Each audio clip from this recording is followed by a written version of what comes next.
Welcome back, sports fans, to the only show that's never been flagged for a personal foul. I'm Chris Carr. And I'm Kevin Cohen. And today we're going back and forth. The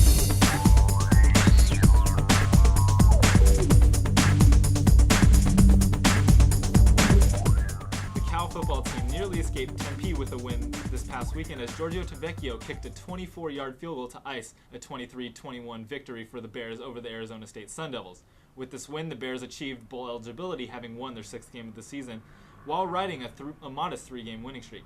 So, Chris, now that the Pac-10 picture is shaping up a little bit, where do you think the Bears will end up bowling? But the answer to that question really has to do with the game this weekend against Oregon State. If the Bears beat Oregon State, then they are solidly in that third position. I think at the end of the year they go to the Sun Bowl. Otherwise, they drop down Emerald Bowl, maybe even Las Vegas Bowl. But I'm thinking Sun Bowl because the one thing that you need to do against Oregon State is stop the Rogers brothers. Jacquizz on the ground, James through the air, and also clean up a little bit of the penalties. There's a lot of things to improve going into this Oregon State game, but I think if they can do that, then they can be solidly in that third position. Right, and to do that, they really need to get healthy on the defensive line, especially Derek Hill, a big part of that group, needs to get healthy, and Darren Hagan coming back in the secondary will really help. But also, you mentioned the penalties. Right.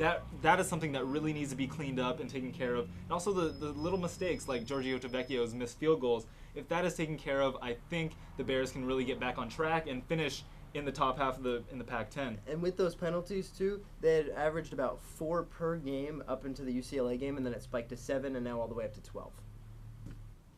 The Cal volleyball team just wrapped up a pair of games against the LA schools over the weekend, defeating number 16 USC in 4 sets. They improved their record to 13-8 on the season and are now ranked number 11 in the RPI rankings.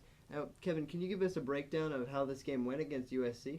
Well, Chris, after rebounding from the loss against UCLA, the Bears actually really came out focused against USC, and just by looking at the box score, it was a really well-rounded effort by the Bears. You look at Carly Lloyd, 46 assists, actually passed Olympian and former Cal alum Holly McPeak for third all-time on career assist list, and Hana Sudara just continued her lights-out season, adding 22 kills, and you can't say enough about the Bears' defense, holding the Trojans to a .114 hitting percentage on the evening. When you add all those statistics, Mindy Wiley with 7 blocks and Kristen Cathan, 20 blocks, she was really fired up for this game because she definitely doesn't like USC, of course, being a Cal Bear, right. But and also being a senior as well. She had a lot at stake in this game, so it was a good job by them to beat USC. They have a tough schedule going forward with Stanford at the end of the schedule, especially, and I think if they can get through the rest of that schedule, that Rich Feller is going to have them ready for the Cardinal coming up at the end of the year.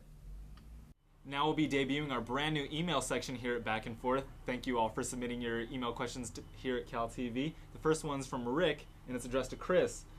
What does Javid Best have that Shane Vereen doesn't? I think, Kevin, it's experience, because Javid is a third-year player, Shane is in his second year, but I think what Jet Tedford is doing is really giving him the carries right now and then grooming him to take Best's place eventually, which is what he's done with a lot of the running backs in his Cal career. The next question is from Miles, and it's for Kevin. Kevin, how does the BCS work? Well, Miles, it's actually the coaches poll, which makes up a third, the Harris poll, which makes up a third, and also the computer rankings that make up a third. All those averages create a composite score, which is compared to all the other teams. Logical in theory, not really effective. For the final question, it's a little bit on the lighter side from John in Berkeley, directed for Chris. Could you tell me which sport uses the hardest ball in terms of pressure per square centimeter? Well, that would be a bowling ball, if you consider bowling a sport. But, That's about all the time we have. For Chris Carr, I'm Kevin Cohen. Make sure to tune back in next time to get your download for What's Up in Cal Sports.